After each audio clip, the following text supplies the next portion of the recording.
who is really to blame for brain rot? Is it the creators who are churning out these low-value dopamine hits? Or is it the platforms and the algorithms that are shoving them down our throats? Why is it that drama, reaction videos, and comedy skits gets promoted more over educational content, documentaries, and even artistic masterpieces that's often of a higher production quality and contains more substance? Shouldn't the highest quality content get the most views? And also, why does YouTube state in their responsible advertising page that advertisers typically do not want to be associated with controversial or sensitive content on YouTube? But yet, at the same time, our home feeds are all filled with the latest controversy, the most heated dramas, the loudest critics, and often just dumb bullshit content? Well, over the last 2 months, I fell down a rabbit hole of research that honestly completely shattered almost everything I thought I knew about social media. Turns out, this isn't just some surface level content problem. It's a fundamental inefficiency in the system of attention markets. And what's even more shocking is I realized the solution to brain rot isn't for creators to stop making it, or even to stop the platforms from pushing the content. In fact, counterintuitively, is actually for the creators to pump out even more, and for the platforms to promote it even harder. So how can this be? Well, to get to that conclusion, we have to first talk about how the attention economy actually works. In the software space, most of the apps on our phones are completely free to use, and yet many of those companies make millions and billions of dollars every single year. Take Tinder, for instance. Out of the 75 million users that use them every month, only 13% actually pay for the premium features. Millions of people use productivity apps like Notion, and their free tier basically covers 90% of what everyone would ever need. It's only a tiny small amount of power users like myself that actually pay for the Plus plan. We only get a few additional features, like the ability to upload files and turn our Notion pages into websites. Basically, all apps that exist nowadays operate under this freemium business model. A small group of power users subsidize for everyone else. But wait, that doesn't seem to be the same with social media apps. Like, you never get hit with a "you watch too many TikToks" message or upgrade to the Plus plan for more YouTube videos. And there's also no storage limits on how many posts and comments you make. Everything's unlimited. But how? Now, you might be thinking, well, yeah, obviously it's ads. We all know that social media makes money from ads. But here's the thing though. When was the last time you clicked on an ad or even bought anything from an ad? I haven't. Almost nobody does. And yet somehow there's still millions of advertisers completely willing to give up their money to these tech companies. So what the fuck is going on? Well, to explain this, I'll use a simple example of coffee. In the UK, at least, we have two big coffee sellers. I don't know if that's the same with, US as well. But in the UK, it's Starbucks and Costa. So maybe in the US, it's Starbucks and Dunkin', or I don't know. But anyways, these two big coffee franchises basically control the entire market, or at least a huge majority of it. And so they're constantly trying to attract new customers. In fact, Starbucks actually calculated the average lifetime value, which is, how much each customer is worth to the company, to be $14,000. That's a lot of repeat orders. However, even though you see these stores almost every day, if you go outside and touch grass, you don't immediately go in and buy coffee every single time. That'd be number one, stupidly expensive, and you'd be like, wired as fuck. So the store don't need to convince you to drink coffee. People already do it in their own time, right? They just need to be the first option you see when you do want to drink coffee. And that's why you see Starbucks and Costa on every single street corner. Because let's say you like Costa more than Starbucks. Okay, if there's a Starbucks at the end of the street and the Costa was 10 minutes walk away, would you go for the Costa? Probably not. If you're commuting to work, you don't have time to pick. So you just go to the Starbucks, get a cup, and head off to your train station. It's not that big of a deal. But to them, it absolutely is. Because if you think about it, that Costa is now losing out on the profit that they could have made from you going to them every single day you take the same route to work. If they just had a branch on the other side of the street opposite the Starbucks. And that's exactly how ads work. They don't need you to click on them. They don't even need to convince you to buy anything. They just need to be the first one you see when you are ready to buy. And sometimes you might not even buy by clicking on the ad, right? You might search it up on Google. And that actually benefits them. By you clicking on an ad, one click costs them $1 to $5, even if you don't buy anything, which is just insanely expensive. And rightly so, because nobody clicks on them. So usually social media platforms like YouTube don't make the most money from the clicks. Instead, they just charge the advertisers for impressions. So every single time you see one of those short, non-skippable ads, YouTube is getting paid for that. And half the money goes to the creator.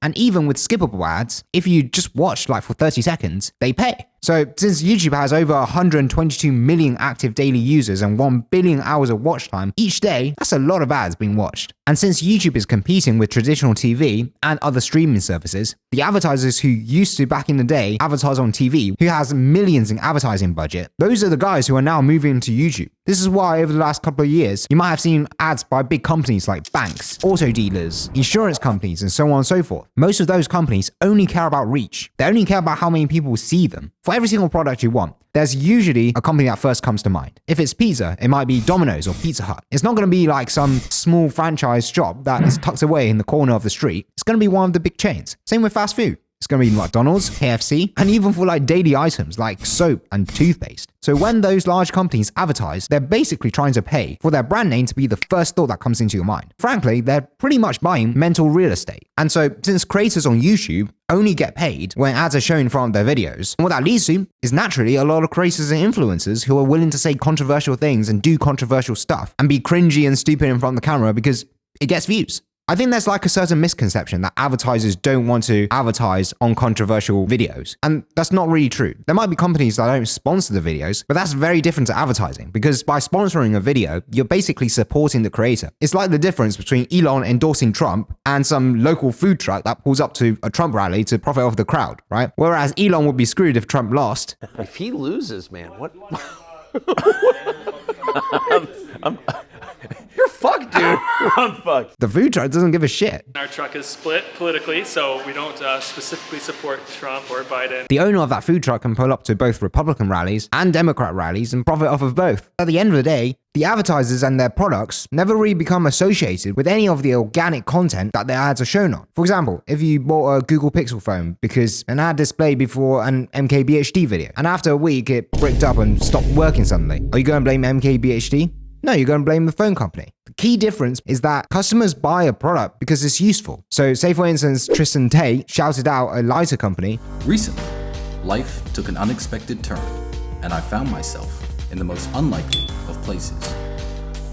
But it was there, in the harshest of environments, that I discovered my favorite lighter. Its simplicity reminded me of the beauty of resilience. It doesn't matter whether people like him or not, even haters will still buy the lighters if they need one, because, I know, light shit on fire. The main point is, attention is a neutral commodity. There is no good attention, there is no bad attention. Both sides can be monetized just as well. All that's needed is the right advertiser, the right product, and the right sales funnel. And so with the people who say controversial things and do stupid stuff to get views, with every single piece of content they make, they have to up the stakes. They have to up the ante. Otherwise, their audience is just going to get fatigued. And as a result, they produce more and more and more brain rot. It's not like they're trying to poison the minds of their viewers. It's just the easiest thing they know how to make to hook our attention. So if you think about it that way, it's not really their fault. Their employees have got families to feed. They need to make a living. And so that's just the reality for a lot of content creators. But then obviously people can say, there's also creators who make educational videos that get, millions of views as well. Veritasium, Smarter Every Day. There's Vsauce as well, back when he used to make regular videos. And a lot of other ones like Mark Rober and so on and so forth. And yeah, these creators are doing really, really good now. And they built really strong careers in their dedicated niches. However, the road they took to get there was not easy.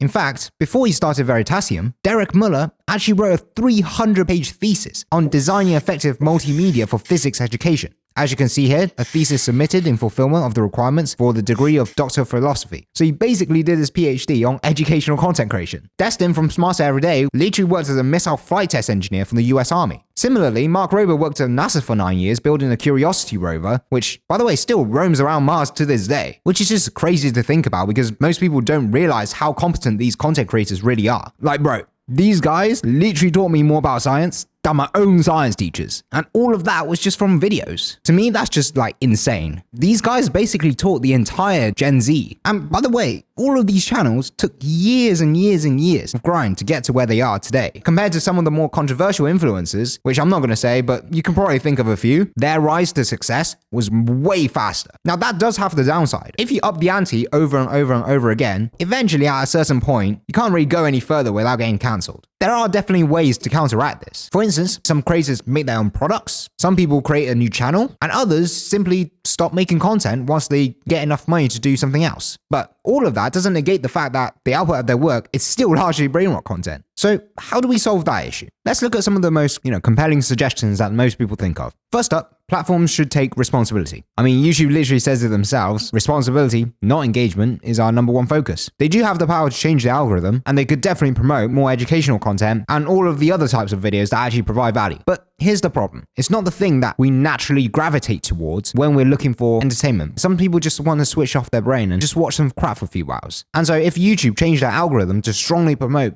educational and valuable content that's less attention grabbing, then all that's going to happen is another platform will take its place. Creators who make Brainrot content will just put it on TikTok. And then if that gets more views, then more people will go over there, making YouTube less competitive. So from a business standpoint, it doesn't really make sense. Now, obviously, you can blame the creators and say it's their fault. They shouldn't be making this type of content. Like, why are they not putting in more effort? But then again, that would be restricting the creative freedom of the content on the platform. You can't expect them to sacrifice their livelihoods just to follow some stupid rule. So a lot of them probably won't like that and just move on to other platforms anyway, because as long as Brainrot keeps getting views, new creators will keep making it. And look, even though these solutions have good intentions, the reason they all don't work is because they're fighting against something much more fundamental. And that is the basic mechanics of the free market. When most people think about markets, they usually just think it's about competition, supply and demand, all that boring economic stuff. But at its core, markets are really just massive information processing systems. They accumulate and take billions of individual choices and translate it into a single number. That number is the price of any given product in the market. Think about it. When a lot of people want something, the prices go up. When nobody wants it, price drops. When the price of an item is really high, more people start selling it. And when the price is really, really low, that means it's worthless. And so all the sellers leave the market and nobody sells it anymore. And the fascinating thing about markets is that they work whether we want them to or not. You can try to ban a product with rules and regulations, but if the demand is high enough, then black markets appear. That's why drug cartels exist, despite being illegal. If no one bought any drugs, then they go out of business. And likewise, you can try to hype stuff up, but at the end of the day, if nobody wants it, even government subsidies won't save it. And this whole entire process is exactly what's happening with content right now. Since the audience pays with their attention, that means the view count itself becomes akin to the price of a given piece of content. Right now, Brainrot content is very valuable. It is cheap to make and profitable to sell. A lot of people are paying the creators with their attention, so more creators are incentivized to make it, which means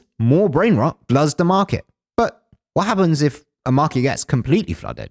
We've seen this play out before. Remember back when Among Us was literally everywhere, or NFTs, or fidget spinners. They didn't die because they got banned. They didn't even die because platforms stopped promoting them. No, they all died because people got sick of seeing them everywhere. The market got completely saturated. And what happens when there's too much supply? The price drops. And likewise, attention started to fade. And that is the only solution to Brainrot content. It's not to fight it, it's to let it burn itself out through saturation. The more Brainrot content there is, the faster people will get tired of seeing it, and the quicker they'll seek out something different. And when attention finally shifts, the creators will follow, and so will the platform algorithms. So if you really want to kill Brainrot, don't click the dislike button, don't write any hate comments. Simply disengage. Because in a system driven by attention, your attention is your vote. So if you want something to change, the best thing you can do is cast your vote wisely.